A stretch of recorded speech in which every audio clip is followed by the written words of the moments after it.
economy, role of financial institutions. I'm very grateful to the partnership with the team at Bank of Punjab. Zafar Saab is here, Saim Saab and their teams. Really grateful to them for bringing this to Islamabad and bring this, of course, bring all the stakeholders together for today's session as well. This is a hybrid setting. So just to inform colleagues joining online that we have, of course, the authors of the report, as well as colleagues from the relevant organizations. And the audience online will have a chance to interact via their questions, which they can, or even comments, which they can post via the chat, which our teams will be picking up in the open discussion session. Before I request both heads of institutions for their welcome remarks, I was hoping for a quick round of introduction, just names and organization, and then we can formally open the meeting. I'm Waqar Ahmed. I'm a Joint Executive Director at Sustainable Development Policy Institute.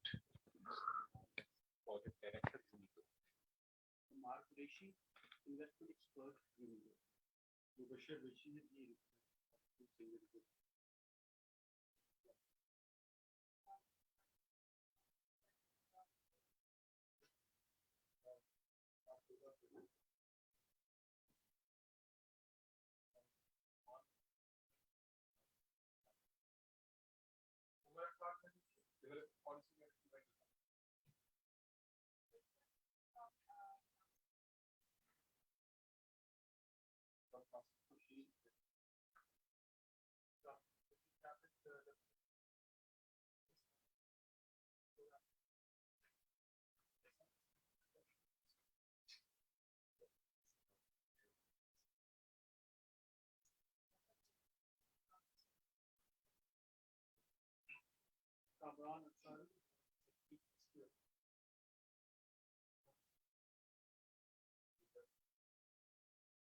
Suleri, Divisional Head, Bank of Punjab.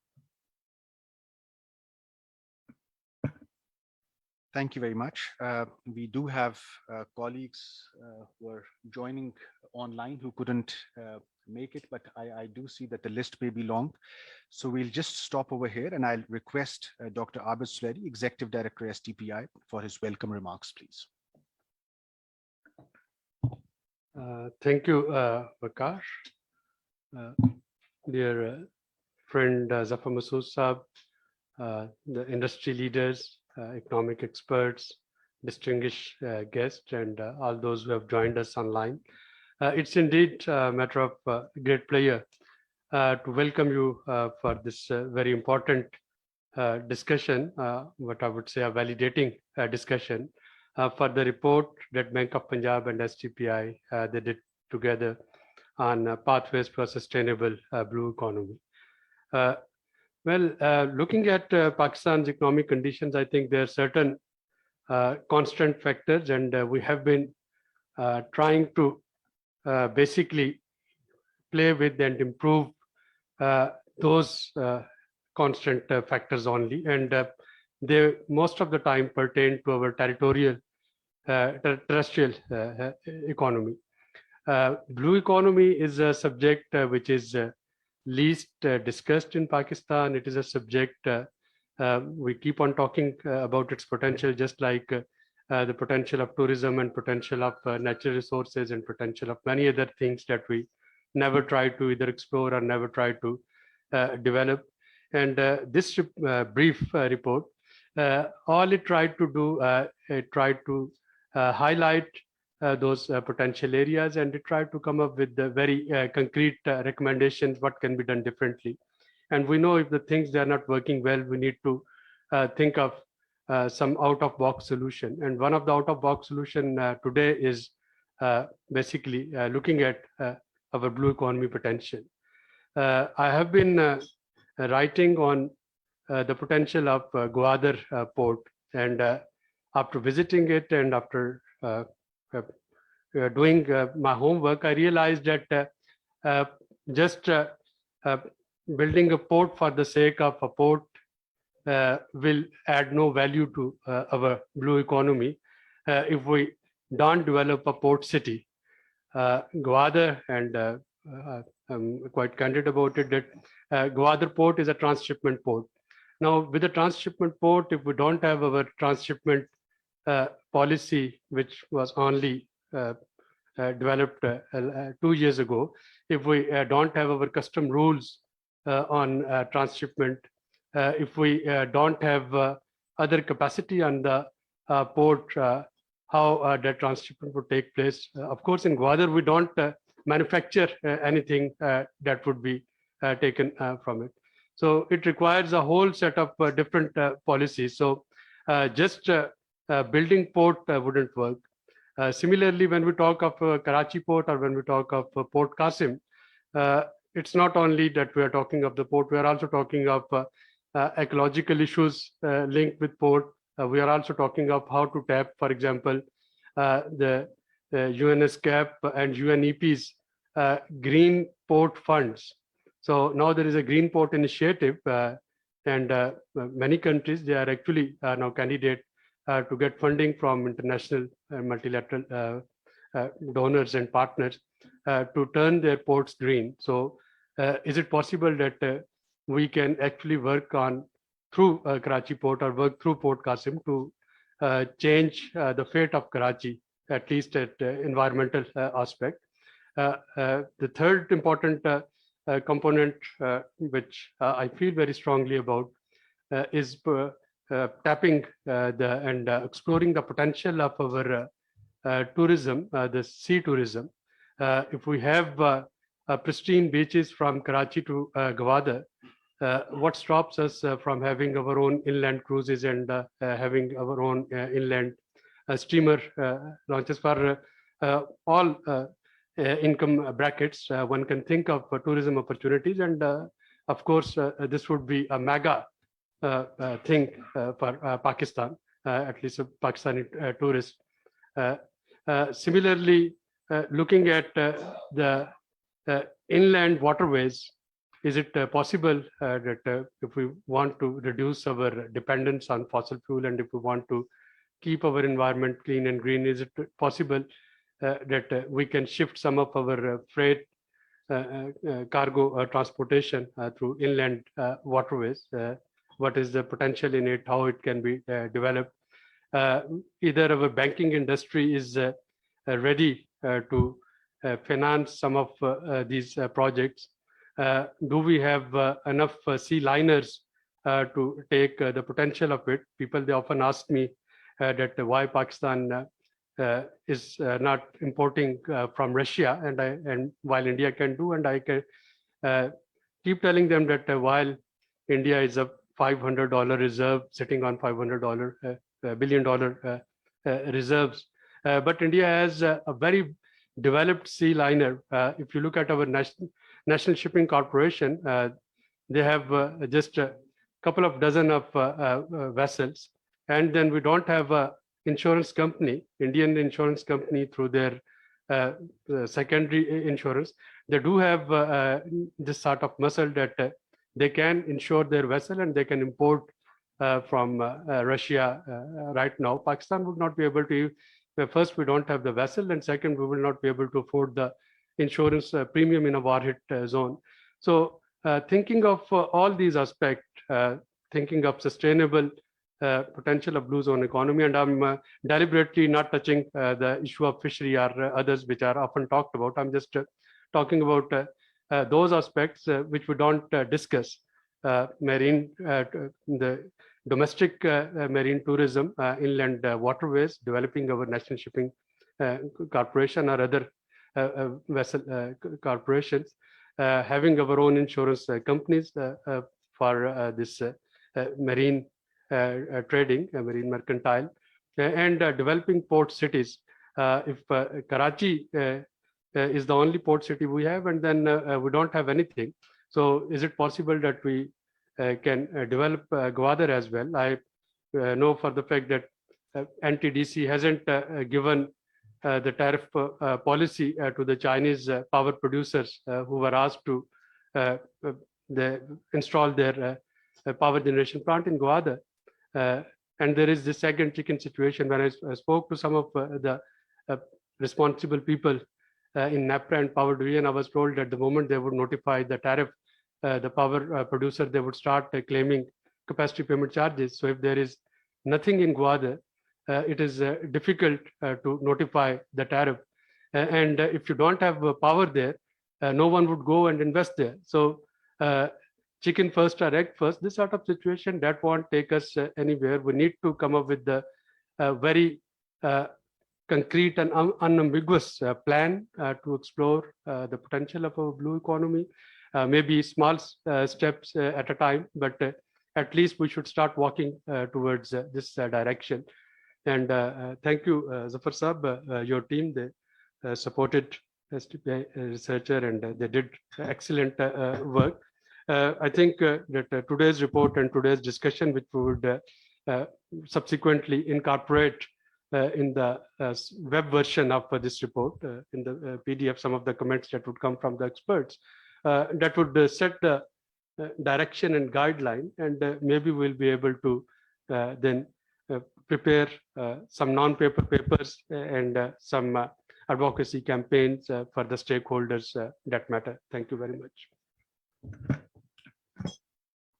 Thank you, Dr. Suleri, for your welcome remarks. Now for the opening remarks, I'd request Mr. Zafar Masud sir. He's President and CEO of Bank of Punjab. Shukriya, Waqar sahab. It's always a pleasure to be collaborating with academia, the think tank, and coming out with topics which are not generally covered in a conventional research. And today's effort is in that direction, where we would like to bring forth all those topics which we think are not being covered or talked about much, but they have a very significant impact on our economy in the future, and bringing people out of the poverty. So in that vein, I'm extremely thankful to all of yours present, and particularly the collaboration with SDPI.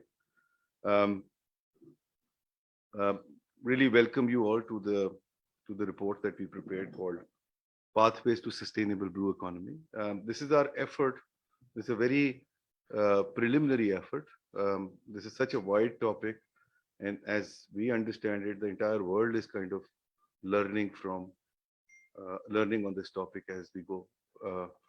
And today's effort is also in that direction. There may be certain areas that we would have missed out or ignored, but I think it's a good starting point. It's a good a step in terms of opening up a discussion on this very important topic, which has never been talked about. At the outset, I would like to thank Dr. Suleri, who's always been, on the forefront of taking initiative for such efforts. So that's why I say bahut shukriya aapka. Waqar Saab, who is the real force behind, organizing such events and, and managing them, and then working very closely with. Shukriya, Waqar Saab. Dr. Saab, I don't know if you were aware, but I had a pleasure of working with your team on the pension reforms in KP as well. And what phenomenal work and structured work that your team did. And that's now turning into an action also. So my expectation is that, our partnership today will also bring similar sort of results, inshallah ta'ala, as we go along. But, we were talking about another province. I'll be very happy to work with you on that one as well, on how we can take it forward there as the second province where this could be implemented. This time this is, an effort in the direction where, we've covered all those topics which are economically important for the economic growth and eradication of poverty. And particularly in this particular segment where, the below par living standards of the communities directly affected by this sector. We must acknowledge the teams at the World Bank. Rahat is here. Dr. Saab, मैं advantage लेना चाहूँगा of her presence here. Rahat was the real force behind behind pushing the agenda of blue economy through. Rahat and myself work a lot, uh, almost months, if not years, in working together on making things, realizing all the stakeholders how important this is. And great work done by Rahat and World Bank, ADB, again doing a great job. UN representatives are here. Thank you very much for providing your very invaluable insight into this document. Um, but most importantly, and I think the way the whole agenda has been highlighted for the potential of blue economy is none other than by Ministry of Maritime Affairs. Kamran Saab is here. He's been a champion of it for a while. I know it was considered to be a hobby, but Kamran Saab kept that in the forefront at the ministry, which is a very difficult thing to do. And he's been the force behind this. Thank you, Kamran Saab. Chanda Saab is not here. I know Chanda Saab is also totally sold on this idea. But I must like to acknowledge the great work done by the authors, Dr. Gill, I think he's online, by SDPI team, Eamon Zulfikar Saiba, Abdullah Khalid Saab, and engineer Ahad Nazir Saab. Thank you very much for the great work done on this. And my own team, which is, of course, Saim is here. And, Akib, they've done a good job in terms of coming out with this document, which may still have certain gaps, but I think it will improve as we go along, with the collective effort of people around the table. But also, I also like to acknowledge the presence of Ashfaq Tola Saab. Ashfaq Saab is a very busy man, and मैं आपको बताऊं सच्ची बात ये है कि with his presence here, it's he came in time, by the way. So already he's been here for 1 hour, and he will be here for another few hours, I guess. His presence also gives me this confidence that this topic is important, and the stakeholders like him, ICAP and all, think that this is important to be covered. So Ashfaq Saab, thank you for your presence, and thank you for giving your time to this and then committing that we will work together in taking this forward. The enormous potential of blue economy to contribute towards economic growth and improvements in livelihoods has not been fully realized by the policymakers of Pakistan, and in fact, globally. Climate change and overexploitation of our blue natural resources are extracting significant costs in terms of loss to marine life and biodiversity. The sustenance and subsistence of communities dependent on blue resources are also being impacted, leading to rising unemployment and poverty. In Pakistan, the institutional capacity remains weak and fragmented of roles and responsibilities between federal, provincial, and local governments have led to a feeble policy framework. At this point, Dr. Saab, I must like to say that the launch of this report seems to be at the right time, because the two main stakeholders within the government setup is the federal government and the provincial government in Sindh and Balochistan. And I think they for the first time after a while, they're on the same page. And perhaps if we can address these issues at this point in time, this will go a long way in terms of making sure that the policy framework at least is in place, and it will then follow through for more detailed work on micro policies. This has also resulted in years of underinvestment in critical infrastructure, including ports, hotels and tourism facilities, water storage, and drainage infrastructure, which becomes even more pronounced during these periods of unprecedented flooding in Pakistan. In many ways, the 2022 super floods are a result of lack of water drainage infrastructure. While Pakistan experienced significantly higher rainfall than average, the damage to crops, roads, and housing infrastructure could have been averted if proper drainage facilities had been in place. In this report, we highlighted the need for Pakistan to develop a larger pipeline for the issuance of green bonds by identifying green assets and scaling up capacity to meet the international standards. Well, my aim is to stretch this green bond to blue bonds as well. But I guess let's take one step at a time. The easier one is to go for the green bond and then perhaps explore the blue bonds as well. The report is also our attempt to educate people on the potential of blue economy. These research projects are part of our organization's philosophy to highlight areas critical to sustainable economy, our future generations, and do not get coverage in the media and or by the conventional research institutions. We being an entity with national presence and public sector DNA, which we are very proud of, consider it our duty to cover all such gaps as thought and policy leader in this affair without any discrimination or territorial considerations. We must realize that all such initiatives may not have immediate impact on our business as such, but in the broader scheme of things, they will surely benefit us sooner or later, directly or in a roundabout way. The medium to long-term view with bigger picture in perspective for organizations like us is the need of the hour. At the outset of talking about what the findings of the report are, I would like to say that the UN General Assembly has played a key part in highlighting the importance of blue economy. In 2015, the UN launched the Sustainable Development Goals, which we all know as SDGs, which incorporated the importance of life below water as SDG goal number 14. Before the commencement of this formal commencement of the seminar, I was talking to Rahat, and she mentioned that on the SDG side, we should perhaps collaborate and see how we can take this discussion forward in a most focused fashion. So we'll be keen to work with you, Rahat, and World Bank on this one.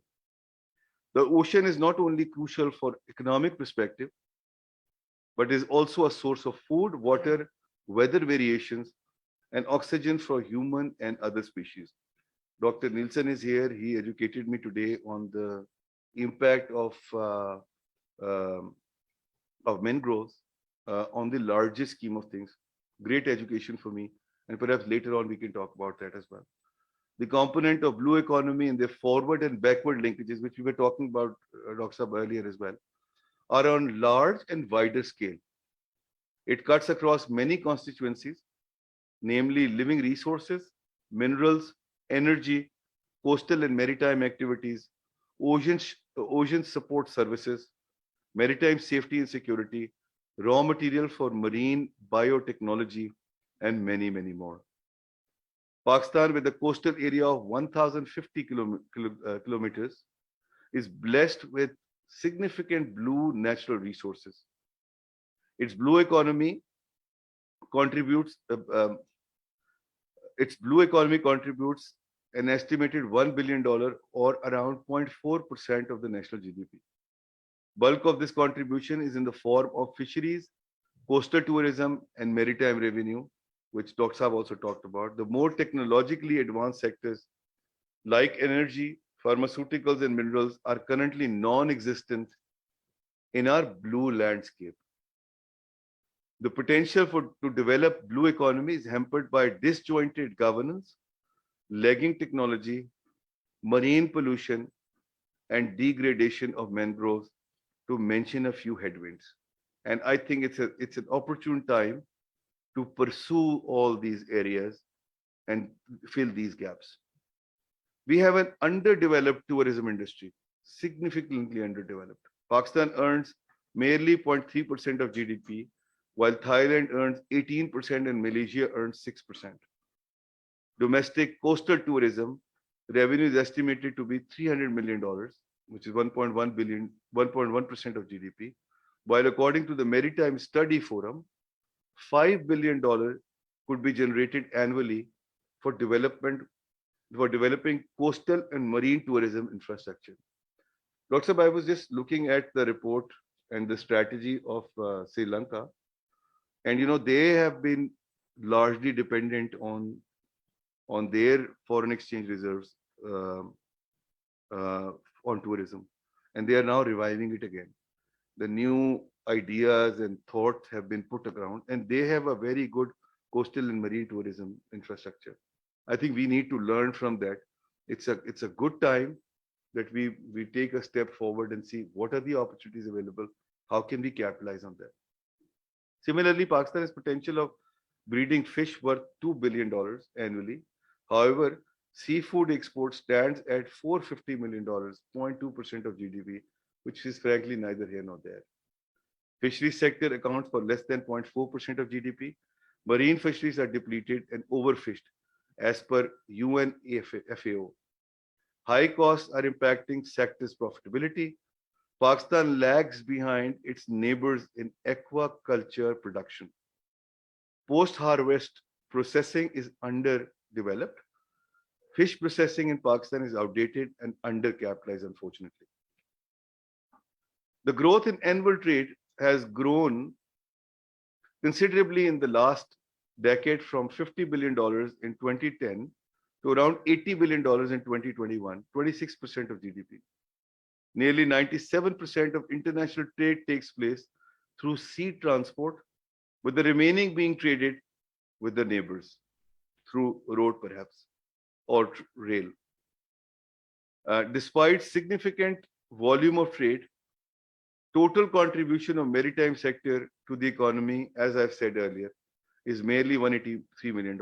This compares poorly with the regional economies where India earns $6 billion and Bangladesh $5.6 billion US dollars. As per World Bank, it has potential to increase to over $2 billion. Gwadar Port has a huge potential for growth. Talks have talked about it. In the third operational port development under CPAC after Karachi Port and Port Qasim. The government needs significant financing, domestic and external, over medium to long term to modernize existing infrastructure, enhance sustainability of economic activities by reducing pollution of blue resources and creating new clusters of economic activity for uplifting livelihoods of the local communities. And that's where the role of international institutions become prominent. Global sustainable bond market is estimated to be around $1 trillion by 2021, as in now. China and India has taken the lead in terms of issuance of global sustainable bond with over $12 billion raised so far. The sovereign issuance has been slow at $2 billion, while the remaining amount has been raised by corporate entities. In India, the corporate sector raised nearly $7 billion through ESG and green bonds in 2021 compared to $1.4 billion in 2020. The issuance of green bonds has attracted stronger bids, larger order books, increased pricing leverage, and a higher quality investor base than the plain vanilla offering. All of this has led to lower average cost of debt as compared to conventional bonds. And that becomes most relevant in the country like ours, and especially what's happening in the global capital markets, that we should think out of the box, as Dr. Saab also alluded to earlier, and see how the green and the blue bonds can be dovetailed into our offering to the international community and try and tap into that funding for our external account management. The corporate sector issuance of climate-friendly bonds were led by power sector, JSW Hydro, Greenco, Renew Power, Adani Ambani, and Adani Green. However, these issuances were not limited to power sector and include financial services, cement manufacturers, and transport companies. Pakistan issued its first green bond in 2021 with WABDA raising $500 million for a hydropower project. The potential is much more than that. It was just the tip of the iceberg, in my opinion, and we need to work on in a in a focused fashion to tap this more and see how we can help um, help in our external account financing through such initiatives. While Pakistan tasted success in its first green bond issuance in 2021, there is a need to develop a larger pipeline by identifying green assets and scaling up capacity to meet the international standards. Blue economy has lagged in terms of tapping the growing pool of ESG funds, previously seen as the frontier of ESG investing. Ocean-related economic opportunities are gradually becoming more mainstream. Renewable energy is leading the way. Offshore wind power plants are growing in Europe, and opportunities are growing in newer avenues such as tidal energy, wave energy, and ocean thermal conversion. In this particular area, I think Netherlands have done a great job, and I think we can resort on their expertise and see how we can sort of borrow certain ideas from there and then replicate the same here.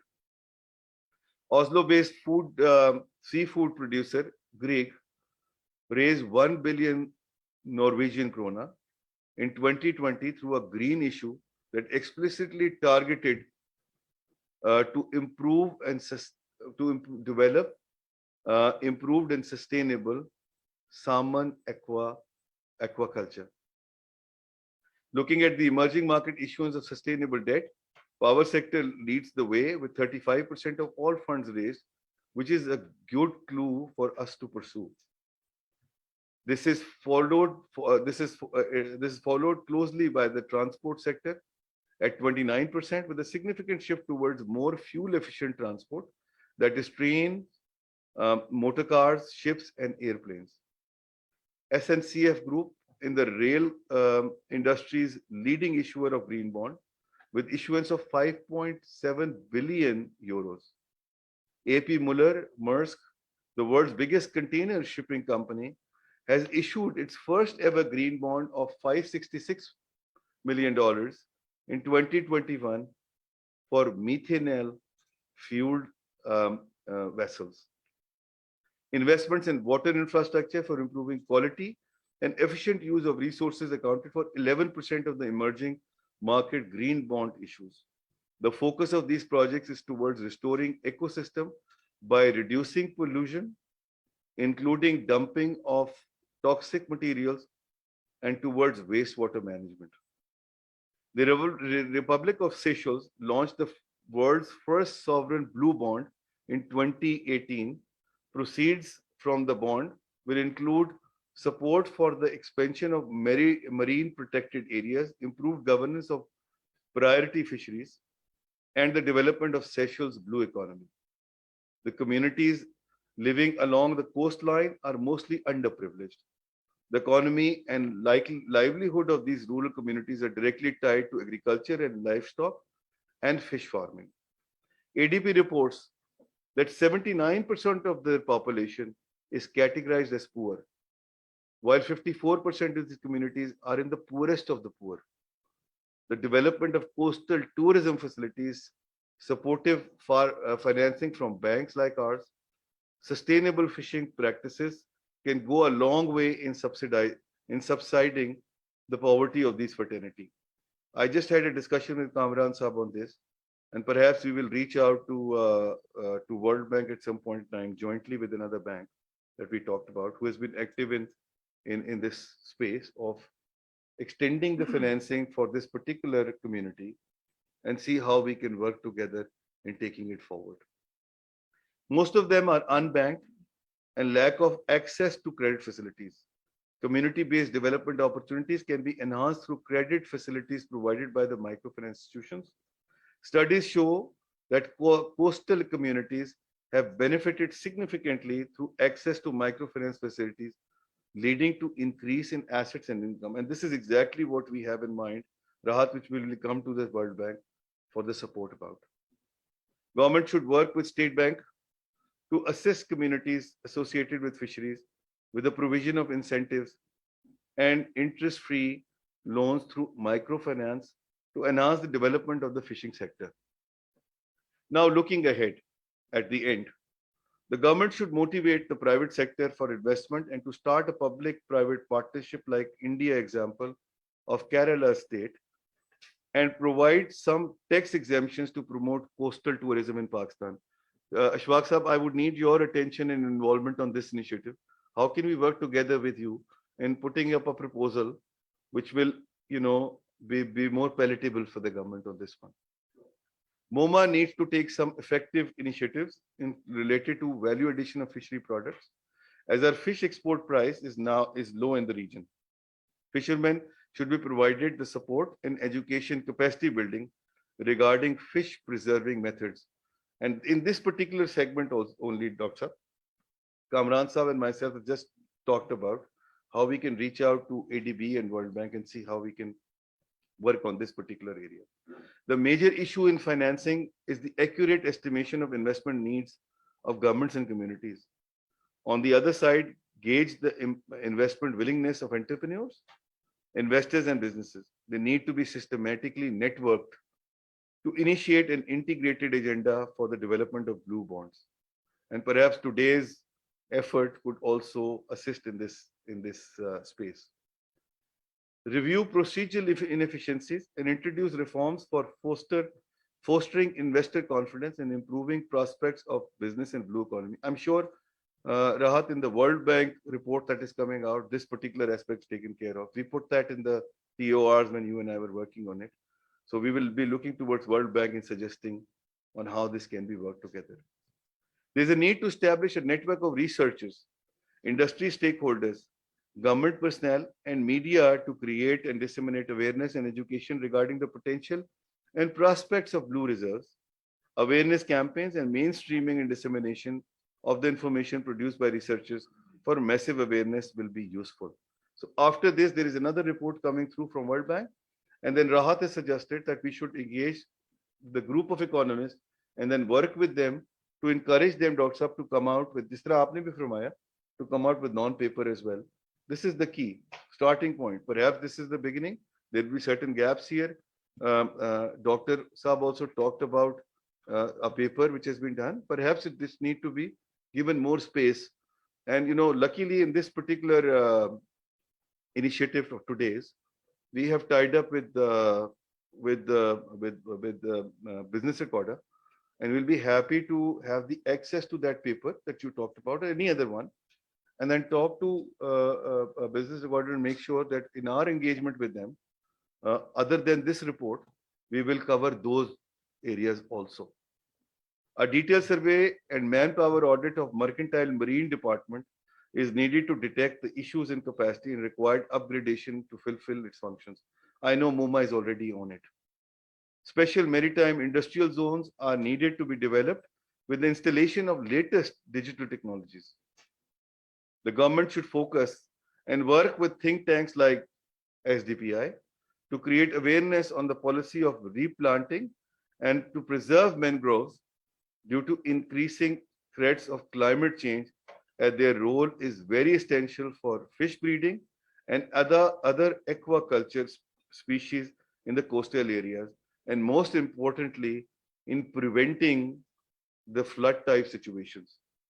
In Pakistan, the local boat industry is functioning with lack of government support, and its competitiveness is weak in region. The research report by Mozum in 2012 highlights that the most registered boats in Pakistan have dual registration for Pakistan and Iran, which may be a security threat of the sorts. MoMA needs to look into it perhaps. Real estate development on the coastline is another big opportunity.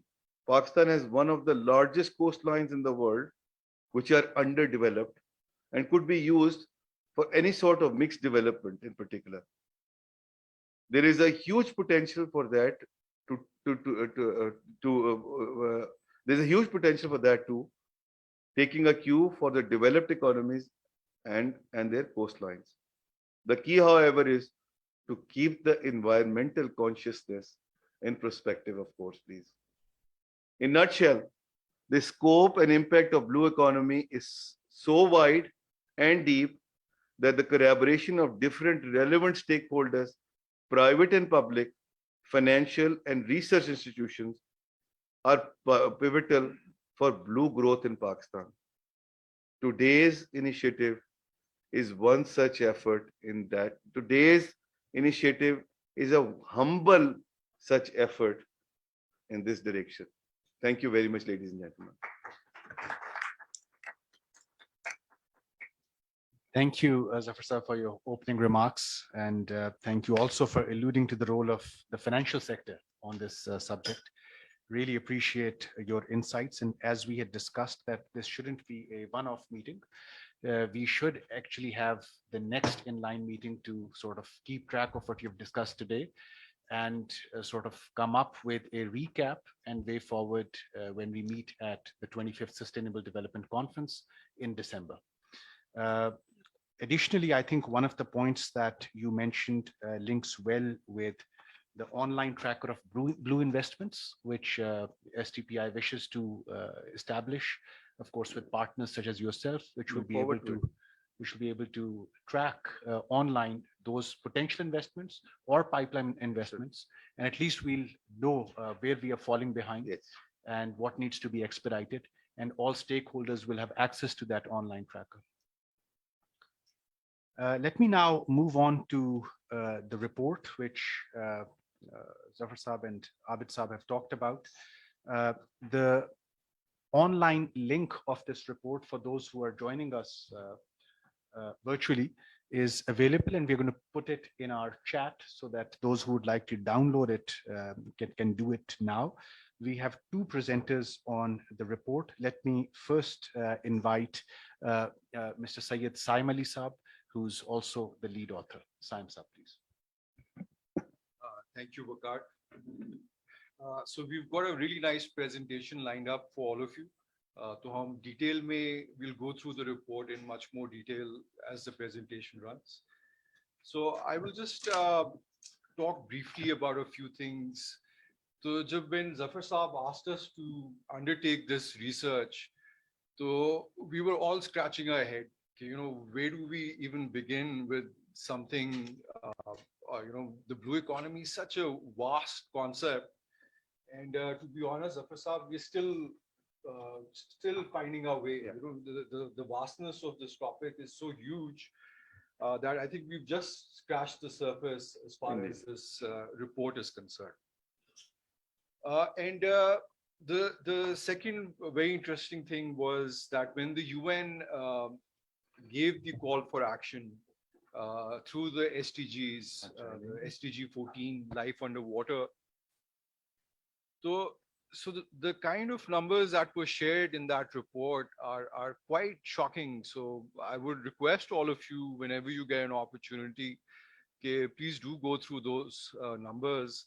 So, and this is a 2015 report. Data obviously is even further backdated, probably 2010 numbers. And by that time, 30% of the marine habitat had been completely destroyed. 30% of our fish stocks globally had been depleted. 44% of our coastal reefs, they have been depleted. So irreversible damage has been done to the coastal reefs. And this is 2010 data that we are talking about. So you can well imagine how much further damage has been inflicted since then.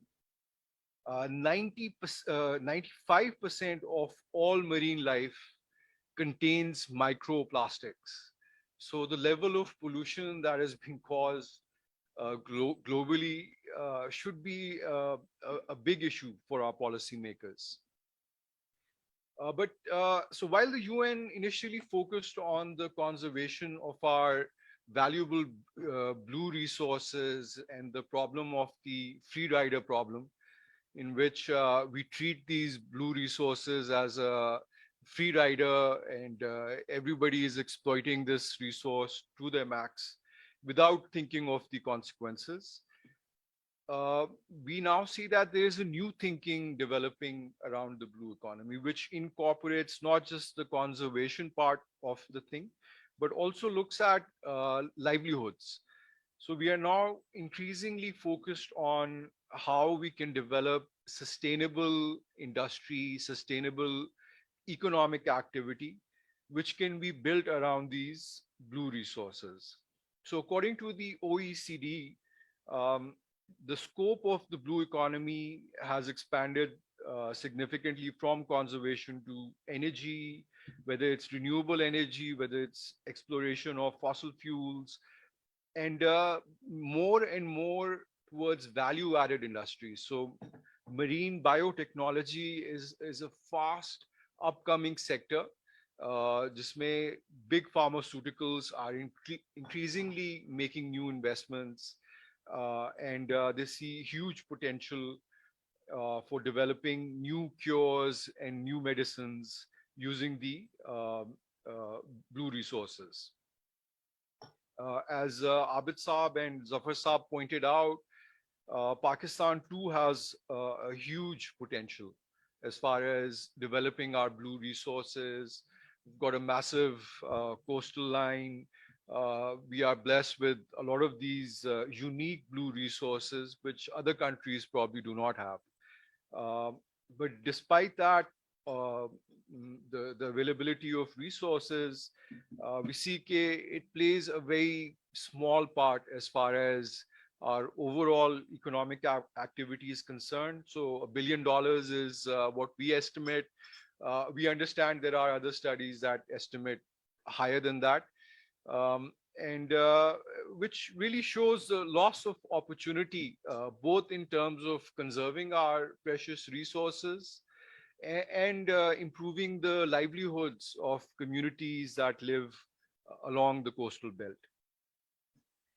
On green financing, as Zafar Saab rightly mentioned, it's a growing opportunity, one in which we have tasted some success.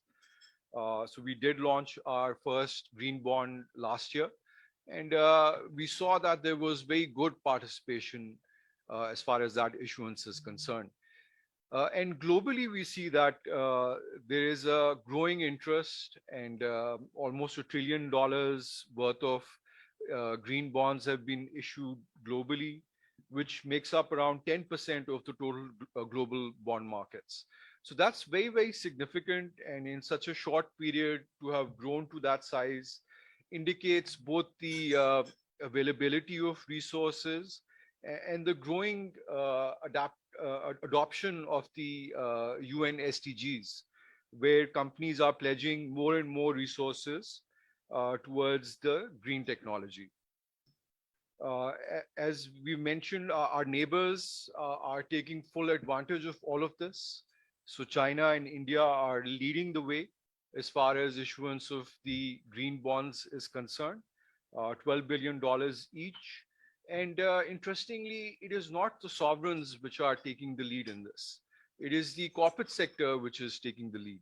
And I think that really is a good lesson for us to learn, that we don't really we shouldn't be really looking at our governments to raise this kind of capital, but if the right incentives are given by our government, then even the private sector can step in and take advantage of these resources which are available globally. 35% of all global green investment has gone into the power sector, and that's an area in which Pakistan really needs to focus. Almost 29% in transport. Again, an area on which this report we've highlighted how far we are versus other regional economies. And 11% has gone towards water infrastructure. And again, that's an area in which we are lacking behind. So the OECD tells us that the annual requirement to meet the goals of COP15 is about $5 to $7 billion annually.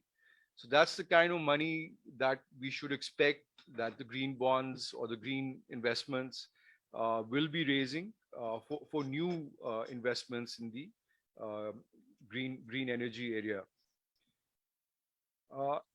So that's one area where we require large investments, which is really on the infrastructure side, building up ports, shipping, energy infrastructure.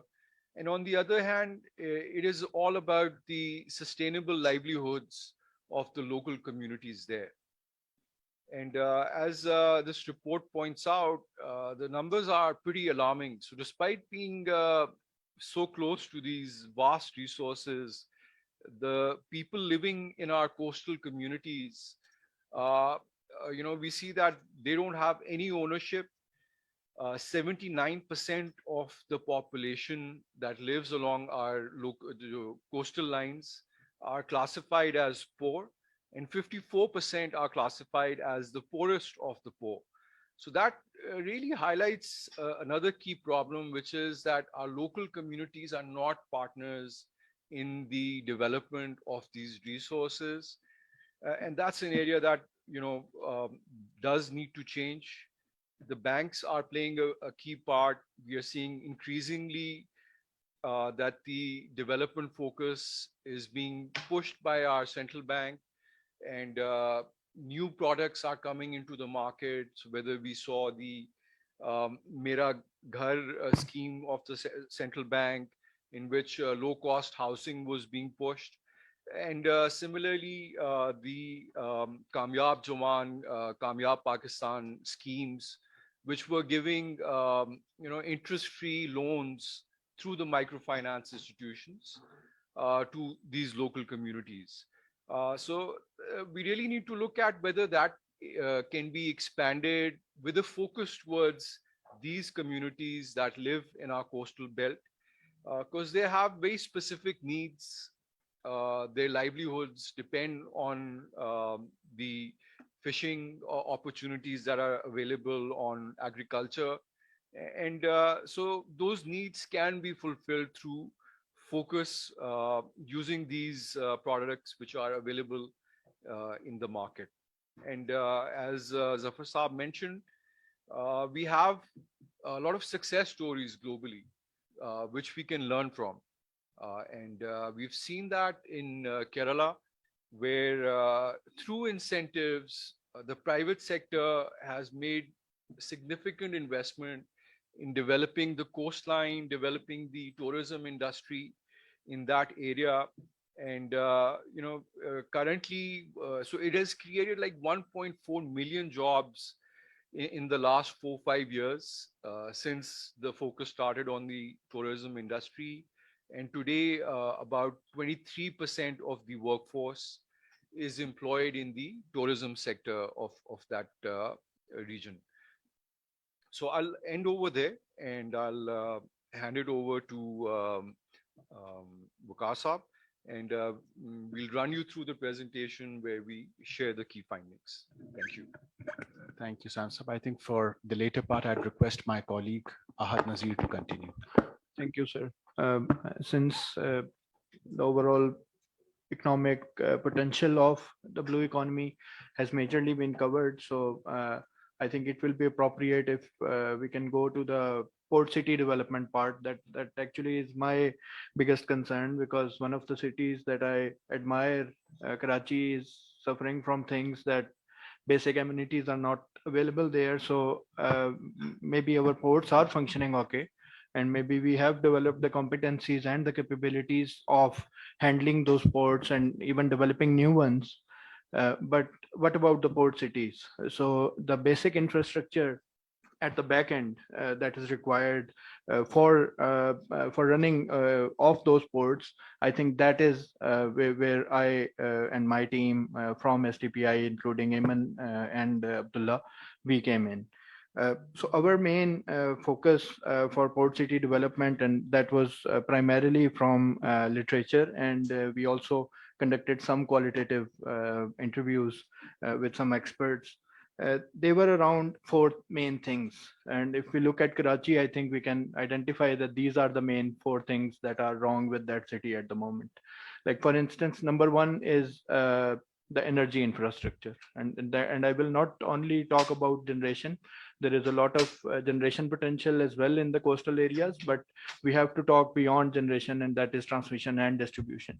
Our friends at K Electric are facing a lot of criticism all around the year, just because of the sort of infrastructure arrangement, I think, which should have been developed at a very early stage, and that should have been part of the earlier urban planning of Karachi. Number two, I think, is the water.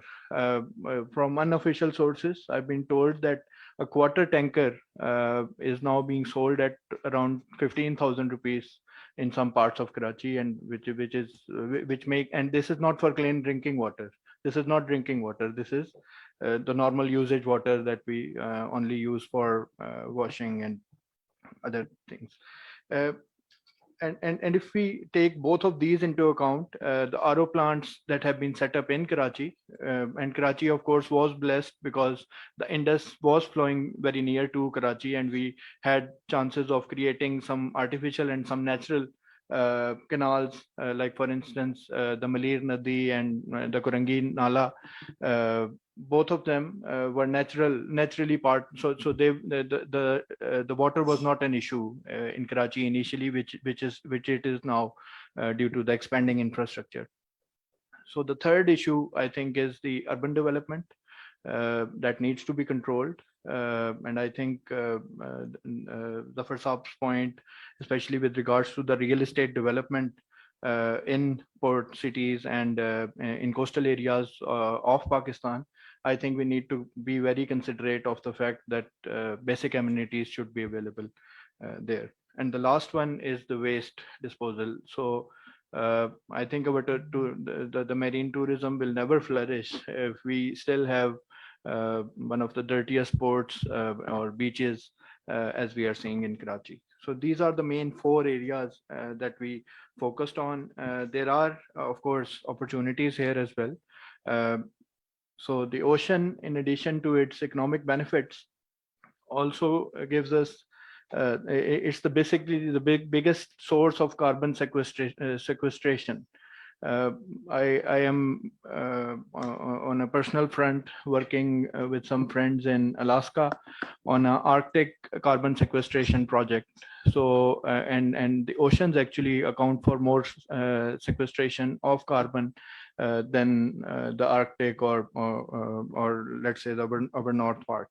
So I think this is where the blue bonds and the green bonds come in, and their importance actually goes beyond the only the GDP that we have discussed, that this we can go for only the sectors including tourism and ports and trade. So just talking as the next slide. So I'll just skip through because I think we have talked enough about fisheries and even the trade. I'll just go towards the end and talk with regards to some of the public policy related challenges that might be required there. So I think one of the issues is that and I think we had a perfect opportunity to witness it today, that Dr. Anil had a paper and we didn't know about it. So I think the industry and academia needs to have a better linkage. And this is, we need to convert that academic research into sort of the language that the private sector or the government and civil society partners understand. And this is basically the role I think SDPI needs to see for itself. Next one is with regards to establishment of different development funds and blue diplomacy, which is again already covered. So I'll just go to the last part, which is with regards to the public policy related issues. We see a lot of potential areas that we talk about, but unfortunately, these are some of the issues that are regularly coming in most of the good, even the best of the initiatives that we try to do in Pakistan. So number one, I think we need to think strategically. There is a need for a long-term vision. We need to know where we need, what is our goal, because in most of the very long-term initiatives that even the government and of course the public-private partnerships go on to, I think somewhere in the middle we forget why we started. So I think we need to be sure what is our goal, and we need to set that goal accordingly. And of course, once we know our goal, then we can set the monitoring and evaluation parameters that the framework that we can follow on the way. Another issue that is coming again from the literature is regarding the coordination between different departments. Whether we are talking about regulators, whether we are talking about the decision makers, whether we are talking about the policy makers, I think it needs to be holistic. No one government or private entity can make decisions on blue economy as a whole. So we need to be as inclusive as we can here, and we have tried to include all the relevant stakeholders from the private sector side. We have tried to include people from the civil society side, and of course the government. But I think this can expand. This is something that the stakeholders, we need to expand that. Then of course we need to be very inclusive.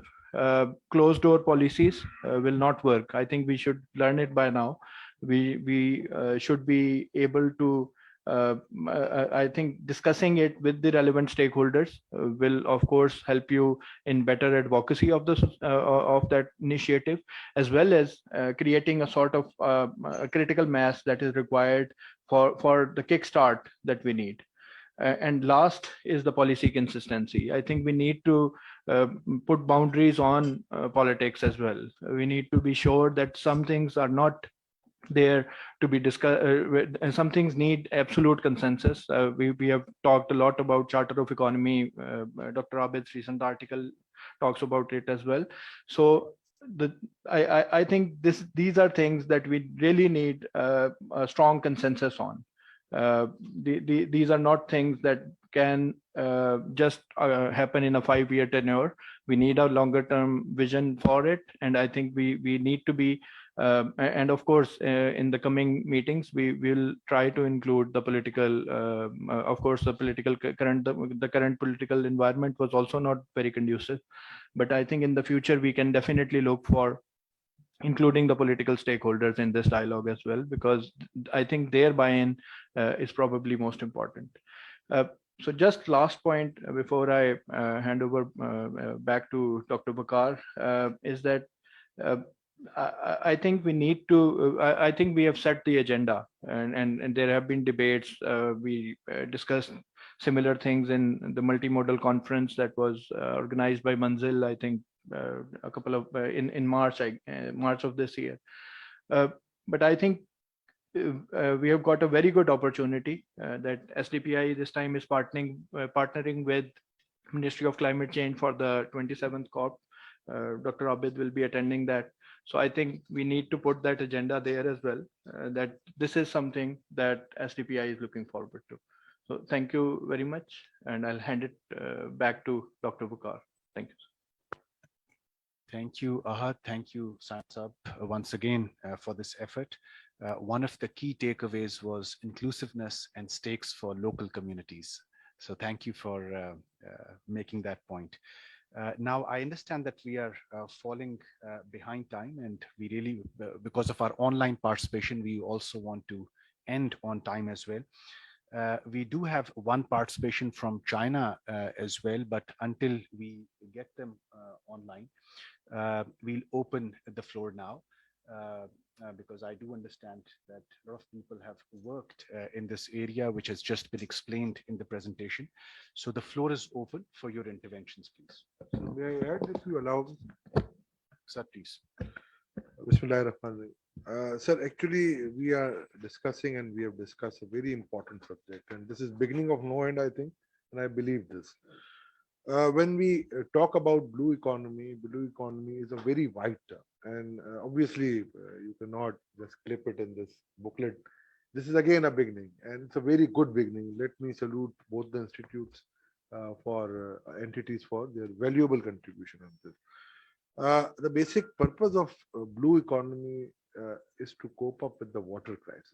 We are witnessing a water crisis right now, and obviously this is need of the hour. As my worthy brother has said, that half of a container or maybe a Bowser is costing us 15,000 rupees in most part of the Karachi. Yes, it is true, but it is 7,500 for a 3,000 gallon. we need to have new development, new avenues in the economic development as well. I mean, this is another goal which we need to address. Last but not the least, we have to pursue something to just give some new avenues for the maritime development as well. So these should be the ring fencing of the goals which we need to address. We are going further. Now, coming back to a few statistics, which I think I'm sure the knowledgeable and the August roundtable is knowing about, but let me just repeat it for you. We have got 3 billion people, they are utilizing their livelihood from blue economy around the world. 40% of the population is living on the coastal side, I mean, which is among us. 80% of the global trade, and in case of Pakistan, 95% of the global trade is being pursued through ocean. So this is again a very significant area which we have not attracted so far and which we have not developed so far. Then before nationalization, let me just now come to our maritime people. We had 71 vessels of PNSC, or I mean, various companies, private and public sector. We have privatized it, and after separation of Bangladesh, we left with 61. Today, I mean, unfortunately, we have only 9. So, sir, 13. Okay. मेरे पास 9 की figure थी, कल आपकी किसी admiral साहब ने मुझे बताई है. ठीक है जी, नहीं कोई बात नहीं sir. The avenues which we need to explore, obviously, which is again a very long-term task, but we have to designate it and divide it between short-term, medium-term, and long-term. Number one is obviously to create an aquaculture. Two, then biotech and marine genetic growth. This is very important and which need to be addressed from all the perspectives. Then submarine mining. This is again a very important topic. I mean, we need in-depth studies of all these points. And obviously, as I said, this is just a starter. Then tourism. What is stopping us from providing a very huge coastal bay, a very good beaches? I mean, as Abid Sahab has said, so many beaches between Karachi and Gwadar. The only bottleneck is law and order. We know we can earn billions of dollars through tourism, and this can become the largest exporting sector, in fact, in the service sector of the country. But what is stopping us and why it is stopping us? We need to soul search that. Fisheries are developed, but just go to Karachi fishery. I think my worthy friend has visited there, and you can see the dilapidated situation of fisheries in Pakistan. We have no facilities whatsoever. Being one of the largest producer of fish meal in Pakistan, which is feeding 42% of the world. Not only Pakistan, but this marine fish, they contribute 42% of the world food. But what we are doing? Nothing. I think, sir, this is really important for us to address these issues. As far as 2-3 issues are concerned, when I look at the presentation, accounting framework is required. Yes, we are available round the clock. Just connect to me. You all have my number. You can simply contact me. My team out of Islamabad will help you out. They will be hands and gloves with you. As far as tax exemption, as Zafar Sahab has said, I think again, yes, we have to just lock it. We have to frame it. We have certain tax exemptions given, but with that with the IMF agreement, it is a limited scope. So once again, I mean, for the development of economy, we can play around. We can talk to them with the help of World Bank, because World Bank looks after the taxation side. IMF just bang on them. If they are satisfied with some exemptions, I think, and this is again a very important aspect. So we need the help of World Bank. We will volunteer. We will give you the required data, required exemption structures, and foolproof, I think, mechanism to address these issues. So with these words, I think I'm grateful again to you all for inviting me. Thank you. Thank you, sir, and thank you for raising the accounting and tax treatment of blue investments.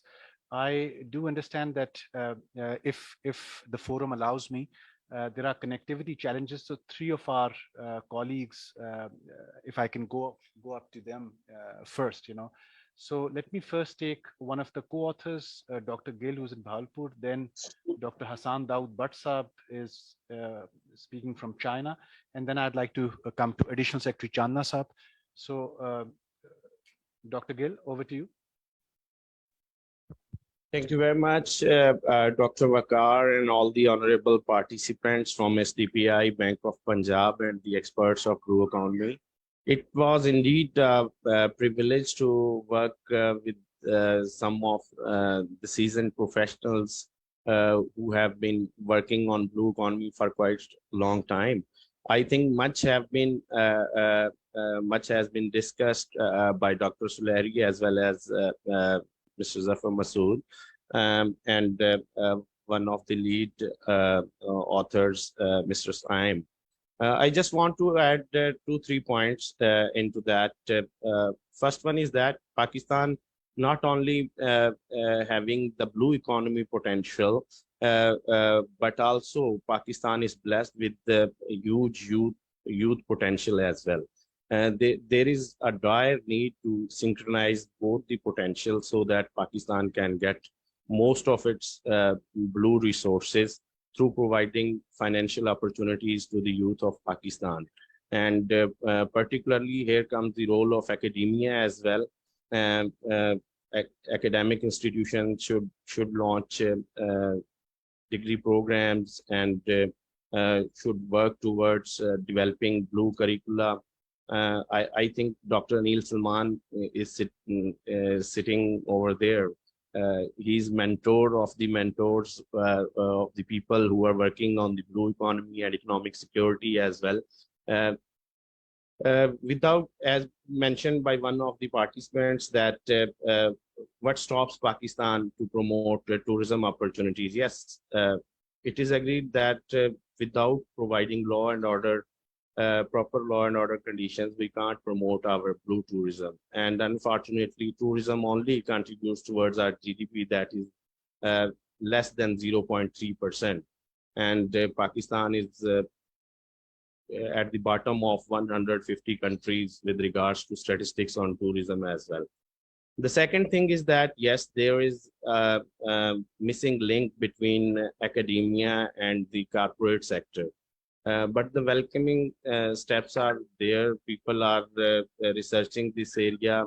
Institutions are, getting clue of understanding the importance of blue economy. Recently, I was attending one of the course on blue economy arranged by the International Ocean Academy and Ocean Academy Pakistan. I think these steps are welcoming, and they will create awareness among the policymakers, among the stakeholders, and academia and research R&D organizations as well. But the main moot point is that for all that, we need finances. Here comes the role of financial institutions. They can, fund research projects. They can, establish blue economy laboratories, blue governance laboratories in different educational institutions.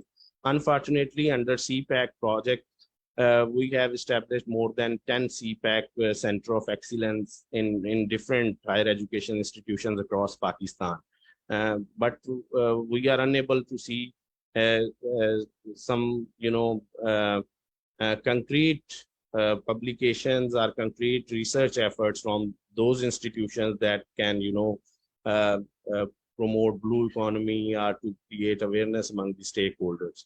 I think this report is beginning, and there may be many gaps as well, as identified by one of the participants. But I think institutions are realizing the importance of this very neglected area, and soon we will be creating synergies and to promote awareness among the stakeholders, and definitely the future is blue. With this, Thank you. I Thank you, thank Dr. all the participants and SDPI and Bank of Punjab for providing this opportunity. Thank you very much. Thank you, Dr. Sab. And I think others from academia around this table will also take lead from what you've suggested. You mentioned CPEC. On that, I think we have very good institutional memory available. So I'll move on to Dr. Hassan Daud Bhatt Sab, who's speaking from China. Yes, sir. Thank you very much. I hope you can hear me because I'm a little farther from all of you. So brilliant. So, sir, what I'll do is that I'll just state certain facts and I will let the House to decide and make their own decision. By the way, my name is Dr. Hassan Daud Bhatt, and most of you do not know I'm also a former seafarer. So I'm quite passionate about blue economy, and therefore I would state, and I was also the member of the committee on the Gwadar Master Plan and the member of the committee on the CPEC long-term plan. So bear with me if I am a bit harsh on certain points because I will just state facts.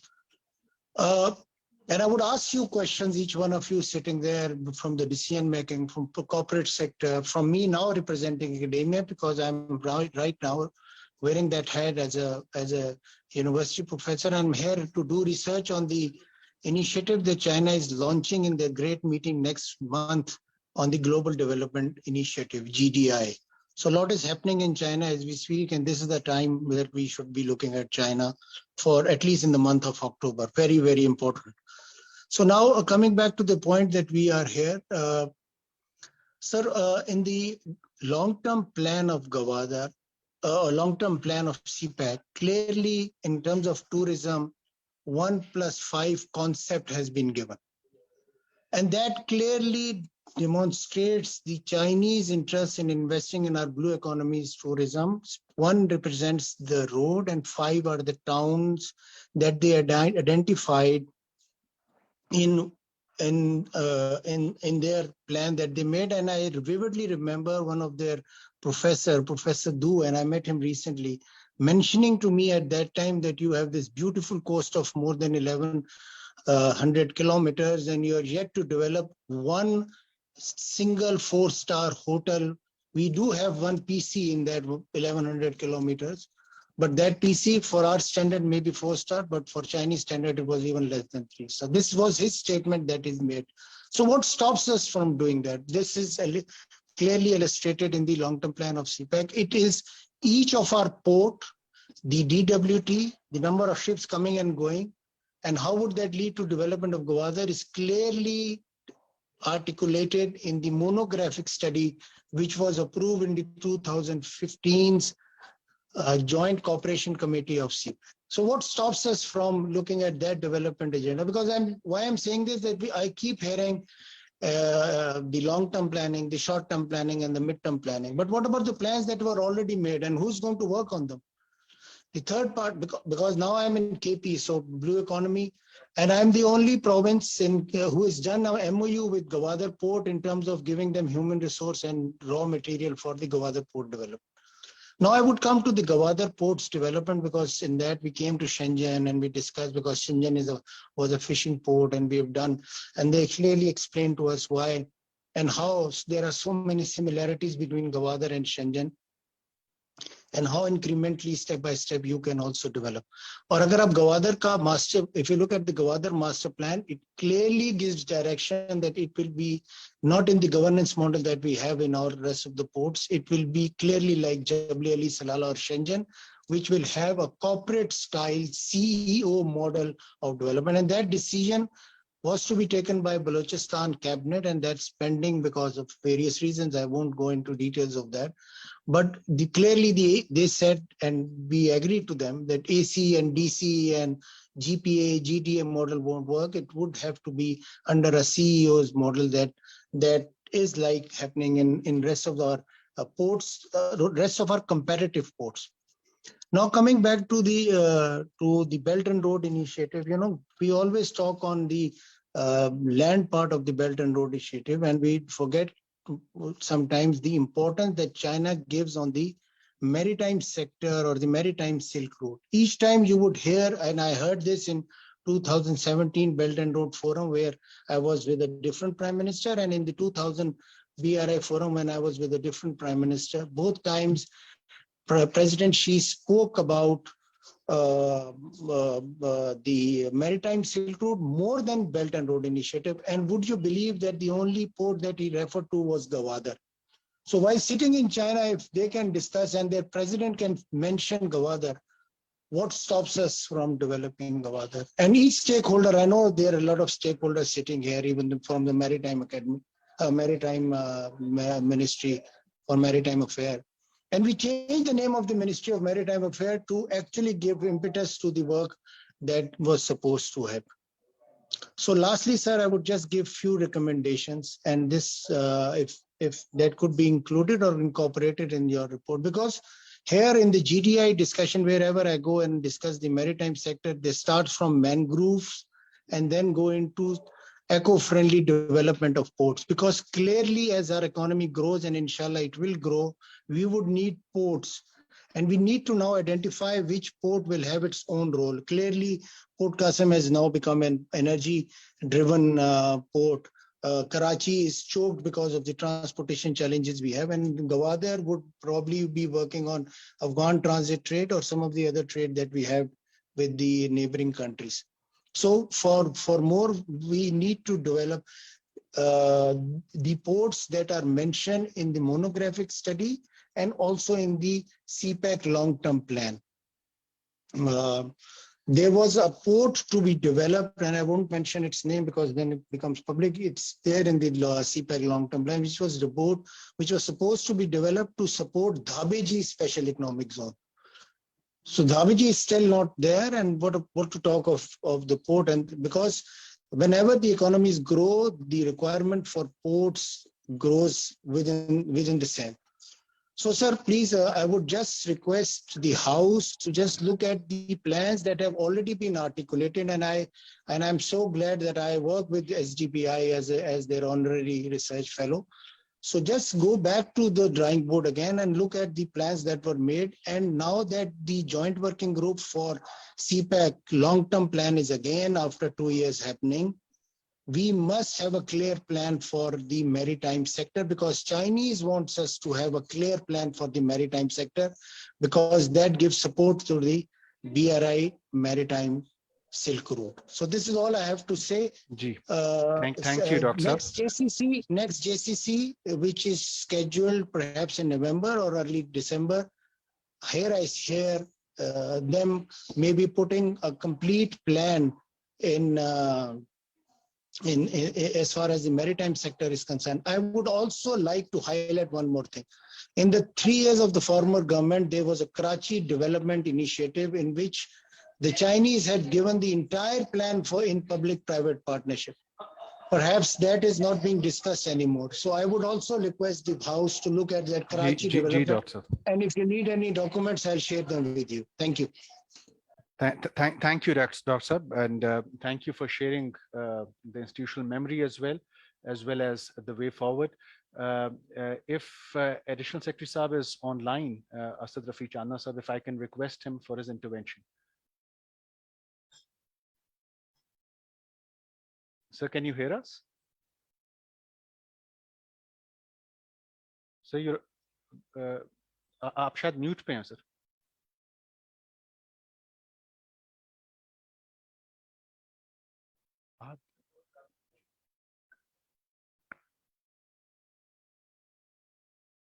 Make a few comments, Dr. with your permission.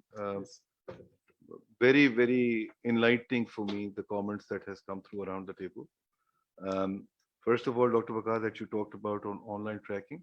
Let's talk about it. We'll engage our digital banking team and see how we can work together. We earlier talked about the SME index with Ashfaqullah Saab, who partnering there with Salman and his institution Prime of setting up something on those lines. We can talk about doing something here as well, and we will then extend our hand to Kamran Saab also, how we can work together on this one. Saim talked about pharmaceutical sector investment. The unfortunate piece is, Dr. Saab, that, you know, and this has happened across all the sectors, not just the pharma. The exit of the multinational institutions have kind of taken that intellectual or the ability to take these kind of out of the box ideas away from Pakistan. But having said that, our private sector in pharma is very progressive.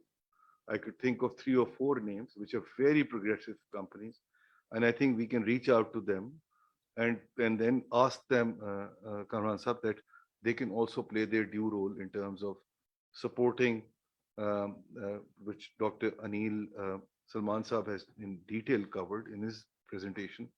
I'm looking forward to that document, and inshallah usko hum karwayenge, we publish in the and how pharma can play a role there. 2-3 badi companies and we talk about it, and I'll help you in hooking you up with them.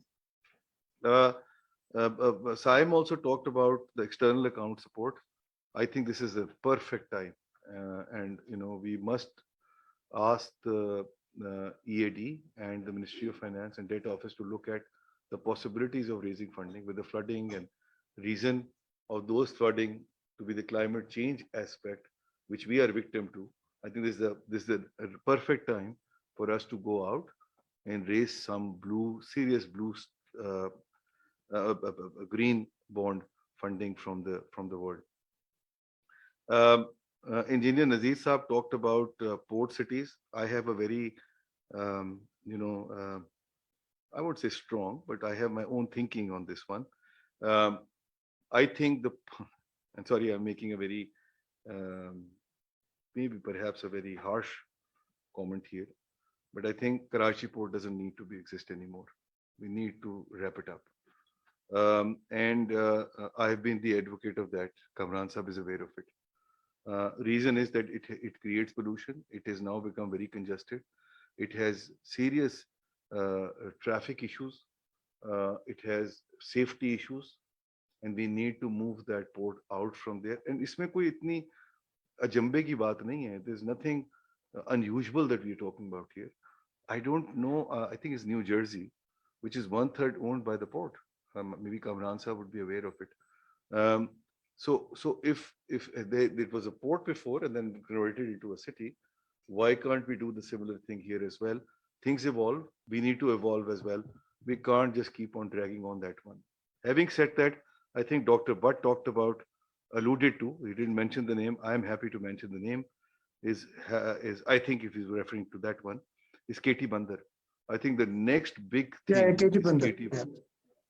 The next big thing is KT Bandar. We need to work on KT Bandar, moving the things away from Karachi port to KT Bandar.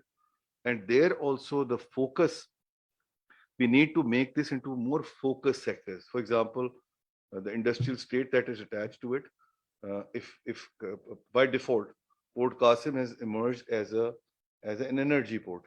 So perhaps we need to have more export-driven activities related to fisheries. Maybe I'm just throwing this idea at Gavadar, and then we will need to have a similar sort of offering at KT Bandar as well. So that strategic thinking is required on these 3 ports, and then moving KPT out of the equation and convert this into a more, I'm emphasizing again and again and again, environmentally friendly mixed development in that area. Because, when we talk about real estate and development, we immediately, it comes to our mind that perhaps there will be a compromise on that one. मेरे ख्याल से आज की जो ये नशिस्त है, this has been a big success. And you know why? Because we have been able to rope in one independent voice and institution, which is Akhraj Tola Sahab, in this whole thing. So his commitment in terms of working together with us, we should capitalize on it, ICAP, and see how we can take it forward. And Kamran Sahab, you had, financial institution for think tank, and now you have ICAP there as well. We'll be happy to work together, and I think it's a big success in bringing and bringing and pulling a very important stakeholder together in this initiative. But Dr. Bhatt talked about the CPAC plans. We must look at them. But Dr. Saab, let me just warn you here that there are,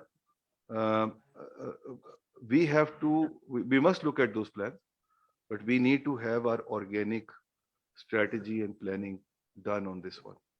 The reason for that is that everybody has their own ideas and agendas. When I talk about larger multilateral and bilateral institutions that can work together on this one, they have varied objectives. For example, when we talk about, something like World Bank, their focus is, although it's broad-based, their focus is primarily on the infrastructure side. When we talk to UN, they're very, very environmentally focused. When we talk about CPAC or the government per se, we are also again too focused on the infrastructure side. And then, there is the provincial government level. There is a completely different strategy going, where they are just doing drip sort of support for the local communities there, here and there. So I completely point well taken from you that plans have to be seen for CPAC, but I think we need to synchronize with World Bank, with UN, and with other stakeholders like ADB and all, to make sure that the strategy that we come out with, and that our effort in this direction. And I completely admit that this is not a conclusive document. This is just the beginning, which have huge gaps, but it's a good starting point, and we need to devise a strategy based on the input from all these institutions. And synchronization is critical, to my mind, of all these brains in putting that strategy together. आज शुरू करेंगे, इसमें कई सदियां लगेंगी, कहीं लगेंगे to get to a point where we want to be, but कट ही जाएगा सफर Aahista Aahista. Thank you, Doctor. Thank you, sir.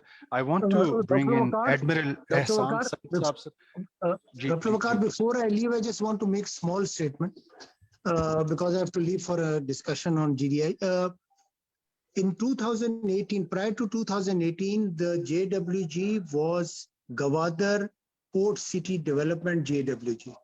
In 2018 and in 2019, finally, after a lot of discussions, and then the Minister for Planning, Khosrow Bakhtiar Sahab, and I was representing that, it is now the JWG for Gwadar Port Development and Blue Economy. So we should be aware of this fact. And naturally, when the long-term plan was made, it was made by the Pakistani experts, taking data and support and learning from the lessons that Chinese had. It was always sort of, I won't say totally organic, but partially organic. But we must leverage the blue economy part now included in CPAC. That's my point. G noted, sir. Admiral Ehsan Saab, sir. Thank you, Dr. Saab. Let me start on a lighter vein. If you want to uplift blue economy, announce a housing scheme in Arabian Sea in the exclusive economic zone, and there will be a mad rush and millions will pour in. A very useful document. I have scurried through it, browsed the recommendations. I would most humbly suggest that any discussion on blue economy would be incomplete without the participation of those stakeholders who breathe and live blue economy. And I'm particularly referring to port operators, shipbuilders, shipbreakers, importers, exporters, surveyors, dredging companies, fisheries, mining companies, exploration companies, etc. Because if they were included in this study, then you would have been pleased to know that all the recommendations except one, except on tourism, are already in various stages of implementation. And I'll be glad to elaborate if desired, if your time permits. Allow me to make a few points on the points which have been made. A point was made that the ports in Pakistan are made for the sake of ports. Absolutely true in the case of Gwadar. And I would hasten to add that not only for the sake of the port, but also for windfall effects. And the one port in this connection is Pakistan Deepwater Container Port, which has a very fancy name now, South Asia Pakistan Terminal Limited, something like that. Otherwise, studies are available, research is available, which suggest that Karachi port and the Port Qasim are sufficient to meet the requirements of Pakistan for the next 50 years.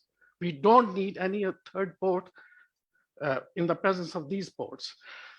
As of today, the occupancy at KPT, Karachi Port, is 45%. It is more than 50% vacant. So we really don't need any, and I respectfully disagree with you, Dr. Saab. We should never move Karachi Port. It's a natural harbor, our only natural harbor. Ports are not airports, which you can move. Ports cannot be moved because of natural reasons. You talked about, someone talked about inland waterways. An initiative was launched about 5-6 years back. It went to advanced stages. Punjab, mashallah, has a network of canals which can be used as inland waterways. Like any good initiative in the Watani Aziz, it has died its death. Tourism, sir, we have two taboos. Law and order was mentioned. The other is cultural taboos. But we have a beautiful island called Astola. If we can develop tourism facilities, maritime or blue tourism facilities at Astola, then we will automatically cater to the law and order situation and the cultural taboos. Otherwise, we do not expect any blue tourism along our coast. Pollution was mentioned. The world's deepest point, which is also referred to as the Challenger Deep, it is deeper than Mount Everest, is high. When a researcher dived to this point, he actually dived to this point, what did he find? Plastic. How did plastic get to Challenger Deep? And Challenger Deep is way to the east of Philippines. It's not next to Pakistan, it's way off to the Philippines, and you found over there. And finally, Dr. Saab, something about fishing. Fishing everywhere in the world tapers off. We do not expect more than $500 million worth of fish exports. There's a technical reason for that. And the reason is that you can, for a year or two, go beyond even 500 or touch $1 billion, but then you will exhaust all the fish resources from the sea. And this has happened in the world. In the North Sea, cod has vanished. Many Scottish fishing villages have simply packed their bags, they've gone deserted. The fishing business has gone in Scotland. And elsewhere also, we have tuna shortages and other shortages. So I'm afraid that the maximum possible revenues you can gain from fishing is $500 million, not more than that. I'll stop on that note because in deference to the shortage in time, I think I shouldn't speak, although I had a number of other points. Thank you, Dr. Saab. Thank you, sir. I'm told that Asad Saab is back online. Asad Rafi Channa Saab, Additional Secretary, if he can hear us. Asad Saab, can you hear me?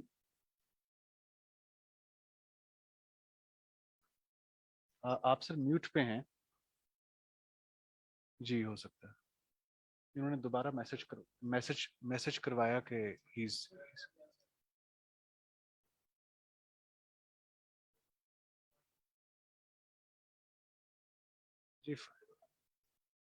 we can only request him to unmute. हम उनको unmute कर नहीं सकते जी जी नहीं उन्होंने message भिजवाया था जी any other inputs? We do have 10 minutes. G please, then Umar sir. Thank you. G I'll come to you. Okay, thank you very much. And first of all, I'd like to congratulate Zafar Masud sir. And he very humble mentioned about myself that working on blue economy in Pakistan. It is actually 2019 when we started to discussion on blue economy. So Zafar Saab was introduced by then Cadre Minister to Rahat talk about blue economy with Zafar Saab. So I had a chance to speak to him on Zoom, and he very eloquently mentioned about the blue economy. He had a complete homework and he committed to with the concept note. So from there, we started our journey on blue economy. So in the World Bank, we are working globally on the blue economy in other countries, and we have some dedicated funds resources available in the bank. It's called Pro Blue, which is by other countries working. So after a meeting with the Zafar Saab, I managed to get the potential, and then I managed to get some funds and resources from Pro Blue Trust Fund, where we started the working on the blue economy roadmap development for Pakistan. So, and beside that, we have, I think all the discussion we have started discussed here right about, and in the report also, the more or less the similar issues. Everybody knows, since I'm working in this field in 20 years. So when I started my career, I'm hearing the same issues is still there. There is nothing change. There is nothing progress. Everybody's talking, new people coming, they're talking the same things. For me, I'm hearing my ears since 20 years, these issues. So there is a time to have action on it. And I'm very happy that after 2 years journey, people talking, not me and Zafar Saab, actually, all of us talking about, and especially this blue economy issue basically is not with the environmentalists, because I'm basically environmentalist. And environmentalists know very well about blue economy and importance, everything. The issue, the good, I think challenging is that the champions, we need champions from various sectors to move this forward, this potential sector. And I think the Shfaq Saab mentioned this is one of the good sign we should move, and especially the Bank of Punjab and other financial institutes and other organizations are working in blue economy. I met various people during the consultation of development of these reports. This is analytical study. We are requested by the Ministry of Maritime Affairs to develop the roadmap, blue economy roadmap guidelines, to give them action plan to how to start from where. So we are working on it, and I'm sure that in the next few months, I will invite all of you, most of you, to discuss on the challenges of the BE, because the biggest challenge, of course, we have a potential, but the biggest challenge is the governance. And as Zafar Saab rightly mentioned, that when I talk to the Sindh government, they are talking in different lines. There is an issue of 20 nautical miles. There is an issue of 250 nautical miles. Who owns, who's doing? So I think we need to, like this type of forum we have to invite all the people. I think the next time we should have to invite all the stakeholders to discuss their issues and challenges, and to work on the common objectives and goals of the blue economy, I think, in this country. So I stop here, and maybe to Kamran Saab. Thank you. Ji Kamran Saab, please. Thank you, sir.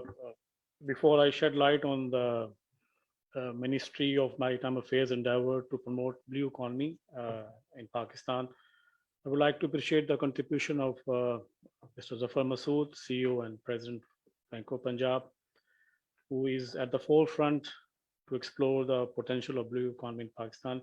He had been a member of the advisory committee of Ministry of Maritime Affairs, and I know under his leadership, Bank of Punjab was one of the few banks which initiated the disbursement of loans for fishermen for upgradation of their boats under the auspices of the Prime Minister's initiative. The contribution of SDPI and the leadership of Dr. Abid Suleri is recognized by researchers and academia the world over. Before I just try to answer questions which have been raised by the August participant. In Pakistan, we are facing with the dilemma of sea blindness. So we are unable to exploit this sector to its full potential to gain the linked economic benefits. After the 18th Amendment to the Constitution, most of the maritime functions were devolved to the provinces. Further, even at the federal level, maritime functions were dispersed among various ministries. So we had a challenge how to bring those functions which are dispersed at various levels, at various ministries and divisions, back to the ministry or the relevant ministry. So for the last few years, there has been some realization on the part of government to exploit the true potential of oceans and blue economy linked to it. I will just try to deliberate quickly what initiative the ministry has taken despite all these challenges after the May 18 amendment we have. To address the challenge of dispersed subjects under various ministries, a committee was formed by the Prime Minister, which formed up its recommendations and which were placed before the Cabinet Committee on Institutional Reforms. The recommendations were how the dispersed subjects can be brought into under Ministry of Maritime Affairs. These proposals were approved in October 2021, and later the federal cabinet also ratified these recommendations. But unfortunately, they have still not been notified by the cabinet division due to reasons unknown. Like Madam Rahat has just mentioned about the study, we asked the World Bank through Economic Affairs Division to provide the technical assistance to conduct study in the blue economy and develop a roadmap for the development of blue economy in Pakistan. The report has been delivered. The first draft has been delivered to us, and we are reviewing it at the ministry level. Another initiative which we took in the ministry was amending the Mercantile Marine Policy, which was notified in November 2019. The revised policy provides incentives to private sector to invest in shipping sector by giving various tax incentives. Presently, PNSC has 13 vessels, and they are, according to their business plan, they intend to increase the number of vessels. By the way, the carrying capacity of PNSC is historically highest at this level. It's close to 1 million tons dead weight, I think. The next thing which we did was regarding the fisheries sector. There was the Deep Sea Fishing Policy 2018. This was exploited time and again by the license holders. We repealed that policy, and instead we amended the exclusive fishery zone regulations of fishing rules 1990 in 2021, which were notified in August 2021, and their aim was to value addition in the export of sea products. We also initiated digitalization of ports, real estate to bring about transparency and ascertain the market worth of KPT assets. Tax and incentives for Gwadar Port and Free Zone were approved in the Finance Act 2020. As you are aware, the concession agreement between the port operator was signed in the year 2007. And since then, we have been holding those incentives which we had committed in the concession agreement. So this was done in last 3 years in the year 2020. Gwadar, why the Gwadar is not developing, the major issue had been the connectivity of Gwadar with the rest of the country. There was a road connecting the Gwadar port, East Bay Expressway, but its right of way was not clear, and there were certain institutes which were, stationed on the route of that road, and it's only 2 years ago when we managed to clear the right of way of the road, and now the road has been completed. It's 100% complete for operations. In fact, it has been inaugurated by the present Prime Minister as well. Regarding the port city development, a coastal development, a project with the name of Karachi Comprehensive Coastal Development Zone project has been included in the CPEC list. The project will facilitate a foreign direct investment of about $3.8 billion. Likewise, we have an issue regarding the Gwadar Port, Smart Port City. There are some conflict between the two master plans of Gwadar City and the Gwadar Port master plan. The decision taken at the ministerial level was that the Gwadar Port master plan will be superimposed on the Gwadar City master plan. But there are some certain conflicts between the two plans which we are trying to address, and hopefully will manage to resolve the problem. in order to promote exports, the port wet charges and dry charges were reduced at port Qasim for the exporters. Likewise, to promote tourism, we have launched a ferry. We tried to launch a ferry service between Karachi, Gwadar, and even to international stations like in Iran, UAE, and Bahrain. We invited interest from private sector, but unfortunately we haven't been able to get some positive response. There is a company which we are negotiating, and we expect that they will bring the ferry service within a couple of months, but it's not yet final. We also introduced the concept of off-dock terminals for landlocked countries of Central Asia. And we have in fact acquired a land at the Gwadar port, near the Gwadar port, to give this as a off-dock terminal to Central Asian countries like Uzbekistan and Afghanistan and other countries as well on the region. We have made some measures to control marine pollution. After a lapse of many years, a meeting of Marine Pollution Control Board, which is chaired by the Minister for Maritime Affairs, was held at Karachi on 9th May 2022. The last meeting of this forum was held in 2016, in December 2016. So there is some awareness at the ministerial level. The challenge which we still face is the water treatment plants, which are are to be installed by the provincial government, and there is an issue of funding, share of funding between the provincial and the federal government, how to fund these water treatment plants. One of our August participants mentioned about the inland waterways.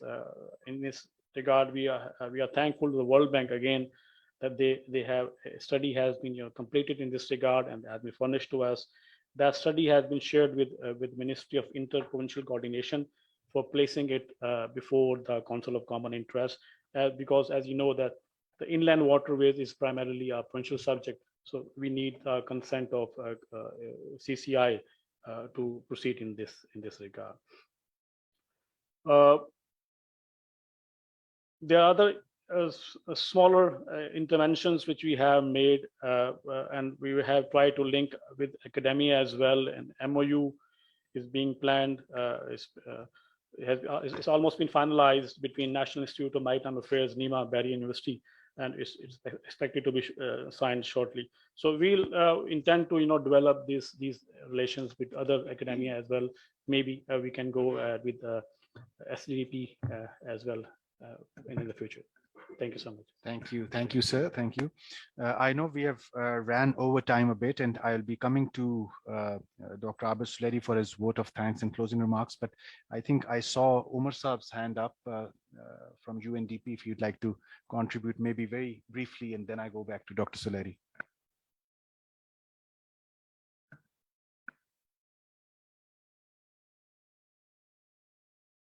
Ji, Umar Saab, pehle le. Ji, please. Thank you very much. And it's always wonderful that jab aap meetings mein aate hain na, and there are different stakeholders and different perspectives.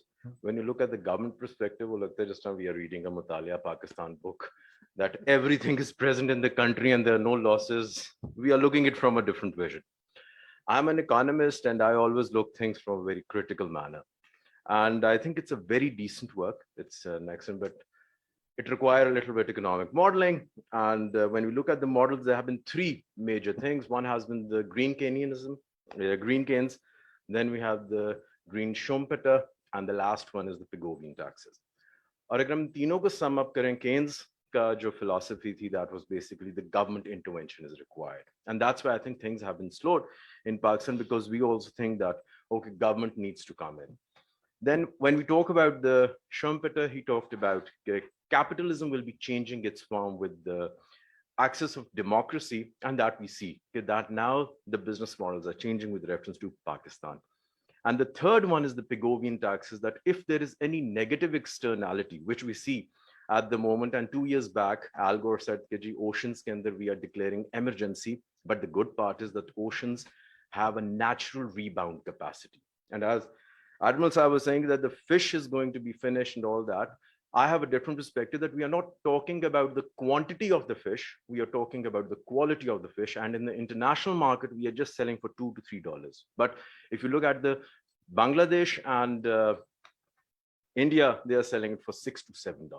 So that is the difference. And the problem is not the quantity, the problem is our value chain, the way we store the fish and all that. So that needs to be. And when you talked about KT Bandar, it's my doctoral work is in KT Bandar, and KT Bandar is one of the labs for it can be a sandbox experiment, because it actually changed 3 times in the last 60, 70 years because of the climate change. So we can see that there's a very plausible case for KT Bandar that climate change is happening. It's a reality.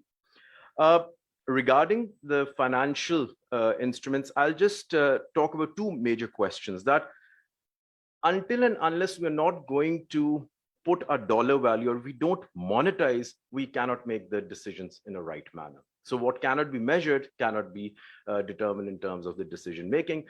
So we need to calculate the gross marine product of Pakistan. And 2 years back, I won't say I was the first one, but yes, my paper was published and it came around 1.52 billion. 1.52 billion, that is the gross marine product of Pakistan, which included the mangroves, which included the fisheries and all the direct and indirect usages. But now when we come on to the capital part, the financial instrument, I would say that we need to understand, we need to develop the feasibilities that when we are saying that, okay, blue economy is the alternative development paradigm. And when we look at it, it is not going to be a linear process. It's going to require lots and lots of finances. We talk about that, let's go for resilient ports, let's go for green ports, maritime offshore, wind renewable energy, but where is the numbers? That how much finance is needed? This is the primary thing, that if we want to change our development paradigm, we say that it has a huge potential, but let's get out of that Pakistan study book. Let's talk about the numbers, that if you're going for this energy, this much amount of money is required. It's an excellent initiative. I think to my knowledge, like in the last 1 week, I came to realize that, okay, Bank of Punjab initiated the green bonds, and now the transition has to be towards the blue bonds. But in the bond market, you say that JP Morgan generated 150 billion of the bonds, but the idea was that World Bank was also supporting it. But in Pakistan, the model is that we rely on the government, but I think now we need to bring the private sector inside. We have the Indian example, 12 billion bonds have been raised from it, but it was basically the private sector. We look at the development of Sagarmala, the project, but it was not the government, it was basically the private sector. If you look at the budget, I never asked any naval person, I actually asked the budget, look at the budget document. The amount of allocation that has been done annual to the maritime sector, that is only 0.046% of the total budget. And we can imagine that, okay, what is the priority? And then we are talking about, let's make a transition towards blue economy. So we need more and major investments. Blended finance, that is already mentioned. I think this is a right recipe for Pakistan's blue economy. And we don't need to go for the bigger promises, rather the smaller one. And let's start with the MSMEs. And I made an index like 2 years back with the International Trade Center, that where the MSME stands and how the coastal communities with the little meager amounts, they can actually generate a better return on their investment. So I think MSMEs need to be focused. And one of the issues is that when we are talking about coastal tourism, yes, it is very scant, but what if we join the aviation tourism with the coastal tourism, where you don't need much of it, but it's more of the acquiring of planes, and we have venture capitalists in Pakistan which can do it. And unfortunately, why in Pakistan the coastal tourism has not been projected the way it should be, as it's in Maldives or other countries, because I think the first and the foremost thing has been the maritime security. And at once the security issues start emerging, it is still there, but let's first take the step that first do the capacity building of the people, that, okay, you can earn a lot from these environmental about from the coastal tourism, and instead of we need to go for the win-win situation in terms of creating an ecosystem where private investment should come. And my last pointer, that in terms of private investment, it's not that any businessman will come and invest the money. We need to make it attractive. And the variables that are important, that what would be the time horizon for this investment, what would be the risk return, what are the liquidity asset choices, the location, and who will be the co-investors, and the sustainability features of the investment. If we look at these parameters, we can have a good business model for the coastal ecosystem. Thank you very much. Dr. Valid points. Jumar, sir. Thank you, Dr. Wakar. Very difficult to come after Anil now. Why? Well, he's given a very good economic perspective. It's not working. Is it? Sorry. One key point, I think the whole discussion around blue economy, what it needs is the solution provided by Dr. Salman. We really need a cross maritime product. The narrative when we talk about blue economy is like, immediately you go to tourism, you go to fishery. Nobody talks about a gross amount in terms of what potential it has or what is the current state. So I think there needs to be a narrative. When we talk about agriculture, we talk about industry, we talk about services. This now needs to be, if you want to really benefit as a country from blue economy, there has to be a fourth sector of the economy talking about blue economy. And then the narrative can go further deeper. You can talk about cash crops, you can talk about other items within each of these broader areas, but we really need blue economy as a fourth pillar of our gross domestic product maybe. So that's one. Secondly, again, Anil talked very deeply about one good thing about this report was it captured the solution aspect of it. We really need financing for blue economy, and it's talking about blue bonds and other things. But to do that, we also need projects. We cannot just say there has to be a dollar amount, as Anil said, but dollar amount for what projects? And that's where the resource mobilization, be it public or private, would come in. Maybe our colleague from Admiral Saab mentioned Astola. That's one project then, and that's where you start generating resources to develop or you raise blue bonds for that. So with these two comments, I think that's my contribution to this discussion. But wonderful initiative. We look forward to working more closely on this. It's an interesting topic, interesting field for Pakistan. Thank you, Marsa. And I think both the last interventions by yourself and Dr. Anil, while you've pointed towards tourism, and maybe before I give it back to Abid Saab, I liked the point which Zafar Saab made, that while of course financing is on the table, one has to absorb that financing in a more organic manner.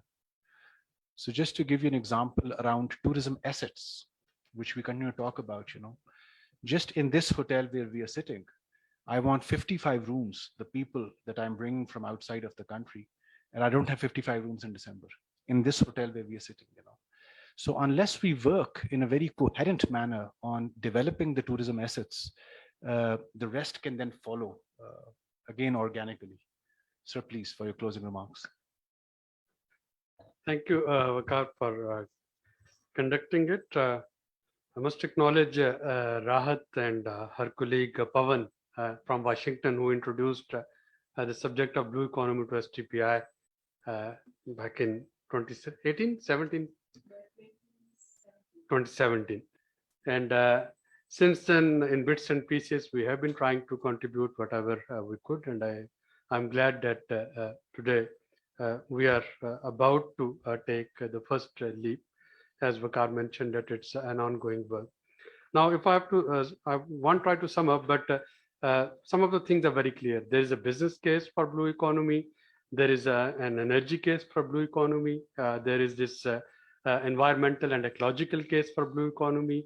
There is this green and clean port initiative case for blue economy. Mangroves for ecosystem restoration. There is a social and tourism development cases from blue economy. Inland waterways were discussed, and similarly the potential for public-private partnership. If all of these things they are actually get materialized through improving law and order situation, there are ample opportunities for generating local livelihoods, which would be again a stimulus towards further improved law and order situation.